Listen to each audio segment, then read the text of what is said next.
College में गर्मियों की छुट्टियां होने पर राधिका और रोहन अपने दोस्त मनोज और शिल्पा के साथ परिवार के पुराने फार्म हाउस पर घूमने जाने का प्लान बनाते हैं। गाइस, तुम दोनों को वो फार्म हाउस बहुत पसंद आएगा। बचपन से ही वो मेरी और रोहन की सबसे पसंदीदा जगह रही है। पर मैंने तो इतने सालों में तुम्हारे मुंह से कभी फार्म हाउस का नाम तक नहीं सुना। बचपन में फार्म हाउस जाते थे, लेकिन फिर अचानक सबने वहां जाना बंद कर दिया और वजह कभी किसी ने बताई नहीं। पर अब हम चारों मिलकर वहां धमाल करेंगे। इसी तरह बातें करते कुछ घंटों का सफर तय कर चारों शहर से दूर ऊंची पहाड़ी पर बने राधिका और रोहन के फैमिली फार्म हाउस पर पहुंच जाते हैं। वाह यार, ये तो बड़ा ही सुंदर है। पूरा घूमोगे तो और अच्छा लगेगा, लेकिन उससे पहले सब फ्रेशन अप हो जाओ, फिर साइट सीइंग के लिए जाएंगे। राधिका और रोहन अपने अपने कमरे में चले जाते हैं, लेकिन मनोज और शिल्पा घर में घूमने लगते हैं, जहां शिल्पा की टक्कर हॉल के बीचों बीच रखी एक पुरानी लकड़ी की कुर्सी से होती है। आह, लग गई रे माता, इस कुर्सी को बीच में किसने रखा हुआ है? अरे तेरे स्वागत के लिए भूत ने रखा होगा। ओए, तुझे बहुत हंसी आ रही है। जब खुद टकराएगा तो पता चलेगा। हाँ ठीक है, पर अभी तो तू इसे साइड में रख दे। शिल्पा कुर्सी को एक कोने में रख देती है और वो दोनों भी अपने कमरे में चले जाते हैं, जिसकी थोड़ी देर बाद चारों बाहर घूमने निकल जाते हैं। इसी तरह रात हो जाती है। फार्म हाउस में वापस आकर वे लोग सीधा सोने चले जाते हैं। आधी रात को मनोज की नींद खुलती है।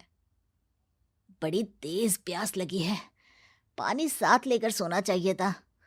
हाँ, अब रसोई तक जाना पड़ेगा। मनोज आंखें मलते हुए कमरे से हॉल में आता है और अचानक रास्ते में रखी कुर्सी से टकराकर जमीन पर गिर जाता है। अरे मर गया रे दादा। शिल्पा सही बोल रही थी, बड़ी तेज लगती है ये कुर्सी तो, पर इसे दोबारा बीच में किसने रखा? मनोज एक बार फिर उस लकड़ी की कुर्सी को कोने में रख पानी पीकर कमरे में चला जाता है। अगली सुबह जैसे ही चारों की नींद खुलती है तो उन्हें अपने बेड के पास साइड टेबल पर चाय का कप रखा मिलता है, जिसे देख वो खुशी खुशी चाय पीकर तैयार होकर कुछ देर बाद हॉल में मिलते हैं। थैंक यू यार राधिका, मुझे नहीं पता था कि तू इतनी अच्छी चाय बनाती है। वैसे मुझे उस बेड टी की बहुत जरूरत थी। ये और चाय, अरे इसे तो पानी तक उबालना नहीं आता। मतलब तूने हमारे लिए चाय बनाई क्या दोस्त? अरे चल पागल है क्या, इतना भी प्यार नहीं है मुझे कि तुम्हारे लिए बेड टी बनाऊं। चाय पर ये चर्चा करते हुए मनोज जैसे ही पीछे मुड़ता है तो एक बार फिर लकड़ी की पुरानी कुर्सी से टकराकर उस पर गिर जाता है। हाय रब्बा, अरे चाय छोड़ो, पहले ये बताओ कि इसे बार बार बीच में कौन रखता है? कल रात ही मैंने इसे साइड किया था। तुम पहले ये बताओ कि चाय किसने बनाई थी? सबकी बातों को कुछ देर ध्यान से सुनने के बाद राधिका हैरानी से कुर्सी की तरफ देखने लगती है। भूत दीदी। राधिका की बात सुन आपस में झगड़ रहे सारे दोस्त शांत हो जाते हैं। क्या बोला अभी तूने? अरे पर अब वो यहाँ कैसे हो सकती हैं? क्यों नहीं हो सकती? हमने यहाँ आना छोड़ा था, पर उन्होंने तो घर नहीं छोड़ा ना। और याद करो, ऐसे बेड के पास कप रखना और कुर्सी को कमरे के बीच में रखना, ये सब वही तो करती थी। ये तुम दोनों किसकी बात कर रहे हो? अरे जो भी हो, कुछ अच्छा तो बिल्कुल नहीं लगता। अब देखो, डरने की कोई जरूरत नहीं है। वो सालों से इस घर में रहने वाली भूत दीदी है। वो बचपन से ही हमारे यहाँ आने पर एक बड़ी बहन की तरह हम दोनों का ख्याल रखती हैं। ओए, पगला गया है क्या? शिल्पा, मुझे यहाँ नहीं रहना, तू भी मेरे साथ ही चल। ये दोनों तो पागल हो गए हैं। जहां मनोज डर से वापस जाने की बात कर रहा होता है, वहीं शिल्पा अपने फोन में बिजी होती है। क्या तुम्हें यहाँ की सिचुएशन समझ में नहीं आ रही जो फोन में लगी हो? जिसे जो करना है करो, मैं तो जा रहा हूँ। मनोज हड़बड़ाहट में अपने कमरे की तरफ जाता है, जिसके साथ राधिका और मोहन भी उसे रोकने के लिए पीछे पीछे जाते हैं, लेकिन शिल्पा वो तो अभी भी फोन में लगी रहती है।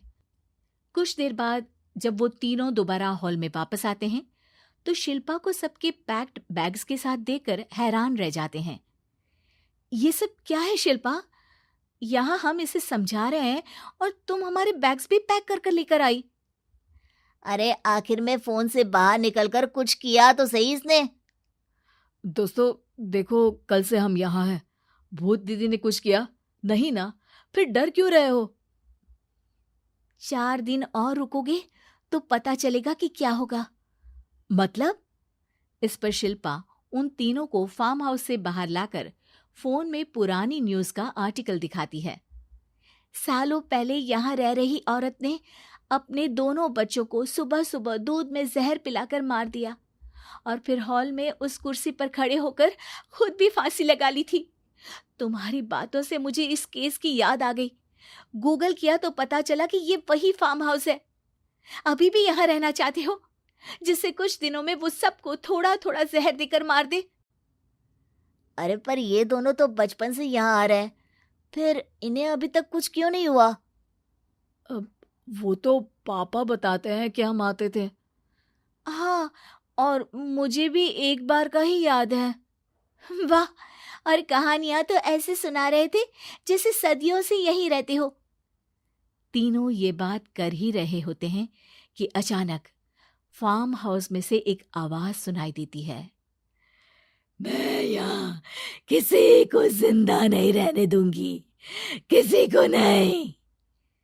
बस ये सुनने की देर ही होती है कि चारों डर से कांपते हुए तुरंत कार में बैठकर वहां से भाग जाते हैं।